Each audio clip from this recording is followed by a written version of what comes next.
1990లో ఈ లేఅవుట్ మొత్తం అప్రూవ్ అయింది. 1994లో 1994లో హుడా చెప్పింది ఈ మొత్తం సర్వే నంబర్ 78/2 జోన్ ఇది రెసిడెన్షియల్ యూస్ కోసమే, బఫర్ జోన్ కాదు, ఎఫ్టిఎల్ కాదు. వాళ్ళు సర్టిఫికేట్ ఇచ్చారు ఇది రెసిడెన్షియల్ యూస్ జోన్ అని. అది తీసుకొని మేము పర్మిషన్లు తీసుకున్నాం ఇల్లు కట్టడానికి. ఎప్పుడు 1995లో 1995 1998 25-30 ఇయర్స్ ముందు తీసుకున్నాం, కట్టాము.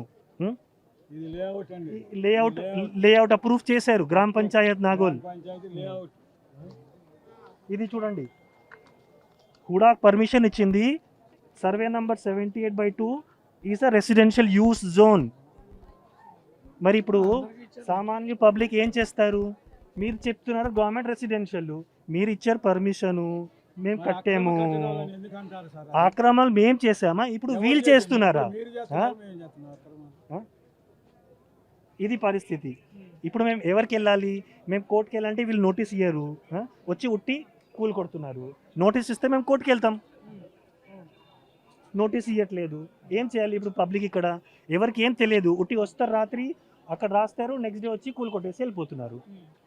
ఏరియాకి వచ్చారా ఇప్పుడు అధికారులు ఎవరైనా? వచ్చారు, మాట్లాడారు, వాళ్ళు ఏం చెప్పరు, పేపర్స్ చూడరు. కలెక్టర్ ఎవరు వచ్చారు, ఎంఆర్ఓ వచ్చారు, కానీ వాళ్ళు ఏం చూడట్లేదు. తప్పు వాళ్ళది. అంటే లేదు కదా, ఆమె వచ్చింది వెళ్ళిపోయింది, నేను లేను అప్పుడు. ఇక్కడ వచ్చి అడగాలి కదా, పబ్లిక్ ని అడగరా? వాళ్ళు ఒక యాప్ తెస్తున్నారు, దాంట్లో చూస్తున్నారు ఇది ఇది అది అది అని చెబుతున్నారు. అయ్యా అప్ప మీకు డబుల్ బెడ్రూమ్ కావాలితే తీసుకోండి, లేకపోతే ఇది కూడా ఉండదు అని మార్కేసి పోతున్నారు, భయపెడుతున్నారు. అది భయపెట్టాలి అవసరం ఏముంది? నువ్వు సర్వేకి వచ్చినప్పుడు అన్నీ చూసుకోవాలి. ఇంటి కాగితాలు ఉన్నాయా లేవా, రిజిస్ట్రేషన్దా, ట్యాక్స్ కడుతున్నావా, అవన్నీ చూసుకోకుండా నీ ఇల్లు దాంట్లో ఉంది, నా ఇల్లు దీంట్లో ఉంది అని చెబితే ఒప్పి జనాన్ని భయపెట్టి దువ్వుకుంటా మీకు కావాలితే ఇస్తాం, లేకపోతే మీకు అది కూడా రాదు. పోలీస్ ప్రొడక్షన్ మీద వాళ్ళని ముట్టుకోవాలా, తిట్టలేదు, ఏం చేయలేదు. వచ్చి 20 మందిని 200 మందిని 50 మందిని పోలీసులు వేసుకొస్తున్నారు. వాళ్ళు అమ్మటే మార్కులు వేసిపోతున్నారు. ఇటు మార్కేస్తుంటే అటు మమ్మల్ని తీసుకుపోతున్నారు, ఇటు మార్కేసుకుంటున్నారు. అటు పోయామనుకో వాళ్ళు అమ్మటే ఈ మార్కు వదిలేసి అవతలకి వచ్చి మార్కేస్తున్నారు. అట్లా బ్లేమ్ చేస్తున్నారు. అది ఇప్పుడు కాదు కదా, అప్పుడు పర్మిషన్లు ట్యాక్స్ కట్టేసుకున్నాడు, పర్మిషన్ ఇచ్చాడు, కట్టుకోవడానికి పర్మిషన్ ఇచ్చాడు, నల్ల కలెక్షన్ ఇచ్చాడు, కరెంటు బిల్ ఇచ్చాడు, రోడ్లు వేసాడు. దేనికి వేసాడు? బోరింగ్ పర్మిషన్ ఇచ్చారు, ఇంకేమేం కావాలి అన్ని పర్మిషన్ తీసుకున్నాం. బోర్ పర్మిషన్, రోడ్ పర్మిషన్, ఇది ఎలక్ట్రిసిటీ ట్యాక్స్ కట్టాం, మున్సిపల్ ట్యాక్స్ 15,000 కట్టాం మేము ట్యాక్స్. ఎలక్ట్రిసిటీ లైన్ కి డెవలప్మెంట్ ఛార్జెస్ మాతోనే తీసుకున్నారు. మంజీరా వాటర్ పైప్ లైన్ దాని డెవలప్మెంట్ ఛార్జెస్ మాతే తీసుకున్నారు, అంతా పెట్టారు. ఎఫ్టిఎల్ జోన్ అనేది గవర్నమెంట్కి తెలియదా? మరి అప్పుడు ఎఫ్టిఎల్ జోన్ బఫర్ జోన్ అనేది తెలుసు కదా, తెలిసి ఇచ్చి పర్మిషన్లు ఇప్పుడు వచ్చి కొలగొట్టడం ఏంటి?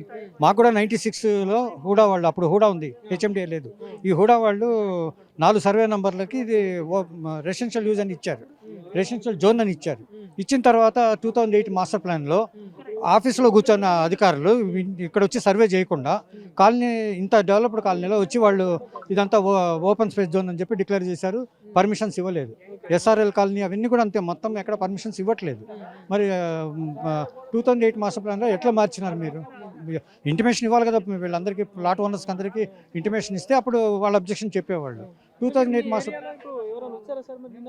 వచ్చినారు, ఇట్లనే సర్వే చేసుకొని వెళ్ళిపోతున్నారు. ఏమంటే మాకేం తెలియదండి, మా సర్వే చేయమన్నారు, మేము వచ్చాము, మాదేం బాధ్యత కాదు, మీరు పై ఆఫీసర్ని అడగండి, ఇట్లా చెప్తే తప్పించుకోండి. ఏమి ఇవ్వట్లేదు. ఈ విధంగా కొలగొడితే ఇది ఇప్పుడు ఆయన ఏదో బర్మింగ్హామ్ కెనాల్ లాగా చేస్తానన్నాడే, మరి అన్ని డ్రైనేజ్ నీళ్లు దాంట్లోనే కలుస్తున్నాయి, ఏం ప్రక్షాళన చేస్తాడు దాన్ని? తర్వాత ఎక్కడెక్కడ మటన్వి అవి అన్ని తీసుకొచ్చి దాంట్లోనే పోస్తున్నారు. కొన్ని చోట్ల జీడిమెట్ల అక్కడంతాను కెమికల్స్ అన్ని కూడా వస్తున్నాయి. ఇంకా ఆయన ప్రక్షాళన చేసేది ఏంది? ఎన్ని ఎకరాలకు నీళ్ళు ఇస్తాడు దాని నుంచి? ఆయన ఏదో 1,00,000 అదే అంటే దానికి 34 ప్లాంట్స్ శాంక్షన్ అయినాయి, దాంట్లో శుద్ధి చేస్తాం అన్నాడు. ప్యూరిఫై చేసినాక ఆ నీళ్ళు దేని పనికి వస్తాయి? తాగడానికి పనికి వస్తాయి, పొలానికి పనికి వస్తాయి. ఆయన ఏమో 1,00,000 కోట్లు ఖర్చు పెట్టి కాళేశ్వరం కట్టి కోటి ఎకరాలకు ఇస్తానన్నాడు. 1 ఎకరానికి ఇవ్వాల, మొత్తం మోటార్లు అన్నీ కాలిపోయాయి. ఇప్పుడు వీడు వచ్చి ఇది చేస్తానంటే ఏం లాభం ఏంటి? బోటింగ్ వేసుకొని పోతామంటే ఇల్లు వాకిలు కూలగొట్టి బోట్లో పోతావా? దేంట్లో పోతావు? బోట్లో దేనికి పోతావు? ఎక్కడికి పోతావు బోట్లో? ఈ విధంగా కూలగొట్టడం ఏంటి? ఇప్పుడు ఈ విధంగా నువ్వు బర్మింగ్హామ్ లాగా చేస్తా, లండన్ లాగా చేస్తానంటే ఏం చేస్తావు? ఇప్పుడు హైదరాబాద్లో అన్ని కూలగొట్టి హైదరాబాద్ మొత్తం శ్మశానం లాగా చేశాడు. హైదరాబాద్. ఇప్పుడు ఈ విధంగా చేయటం వల్ల వాడు అనుకున్న బ్యూటిఫికేషన్ ఎక్కడి నుంచి వస్తుంది? మొత్తం శ్మశానం అయింది. ఇక లాస్ట్కి హైదరాబాద్లో ఉండేది 1400లో ఉన్నప్పుడు ఉన్న చార్మినార్ ఒకటే ఉంటుంది, ఇంకేముండవు, ఏముండవు, అన్నీ పోతాయి.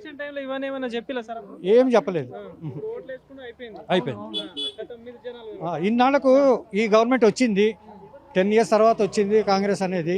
నిలబెట్టుకుందాము, ప్రజలకు ఏదైనా చేద్దామనే ఆలోచన లేకుండా ఇదా చేసేది. ఇదా మార్పు? ఏం చేస్తున్నాం మార్పు? కూలగొట్టడం మార్పు? ప్రజాపాలన ఇదన్నా? ఇల్లు కూలగొట్టి ప్రజలకి గొడవ పెట్టడమా? ఇప్పుడు ఈ ఇంటి దాకా బఫర్ జోన్, ఆ ఇంటి ఇక్కడి నుంచి FTL అంటే అక్కడ దాకా వచ్చిన నీళ్ళు మూసి నీళ్ళు ఇక్కడ దాకా రావా? అక్కడ ఆపుతావా దాన్ని? ఎందుకు ఇది అంతా చేయటం? ప్రభుత్వం కూడా చెప్పాలనుకున్నా కూడా ఇదేం లేదండి, ఆపాలి. ఇది చేయటం తప్పు. ఇది కట్టిన ఇదివరకు ఇచ్చినవి పర్మిషన్లు ఏమున్నాయో మీరు ఎవరు ఇచ్చారో వాళ్ళ మీద యాక్షన్ తీసుకోండి. ఇక ఫర్దర్గా రాకుండా ఆపండి, అంతవరకే. ఉన్నవి కొలగొట్టు కూర్చుంటే ఏంటి లాభం? వీళ్ళందరూ సఫర్ అవ్వట్లేదా? ఇప్పుడు గవర్నమెంటే ఖర్చు పెట్టి వేసింది కదా, అప్పుడు తెలీదా FTL ఇదే బఫర్ అనేది తెలీదా? మీ ఇష్టం వచ్చినట్టు కట్టిన తర్వాత వచ్చి బఫర్ జోన్ అంటే ఇది ఓపెన్ స్పేస్ అంటే అది ఎట్లా వర్తిస్తుంది? ఈవెన్ హైకోర్టు కూడా గమ్మని కూర్చోంది, ఏం మాట్లాడకుండా. హైకోర్టు అన్న యాక్షన్ తీసుకోవాలి. ఎందుకు గమ్మని కూర్చుంది హైకోర్టు? అంటే రివర్ కి సంబంధించిన ఏరియా రివర్ బెడ్ లెవెల్ అని చెప్పేసి అంటా ఉన్నారు. అవును, రివర్ బెడ్ అయితే మరి అప్పుడు పర్మిషన్లు ఇచ్చి మీరే ఎందుకు గవర్నమెంట్ వాళ్ళు ఇవన్నీ వేశారు, రోడ్లను ఇవన్నీ? అప్పుడు తెలీదా అదే రివర్ బెడ్ అనేది తెలీదా? మరి మూసి అనేది అనుకుంటే నువ్వు చేయదలుచుకుంటే దాన్ని మొత్తం పెద్ద పెద్ద పైప్ లైన్లు వేసి క్లోజ్ చేసి పైన బ్యూటిఫికేషన్ చేసుకోండి ఏమన్నా. అప్పుడు వేరే డ్రైనేజ్ వాటర్ వచ్చి కలవటము, వేరే చెత్త వేయటం అది ఉండదు కదా. అప్పుడు నువ్వు బ్యూటిఫికేషన్ ఏమైనా చేసుకో.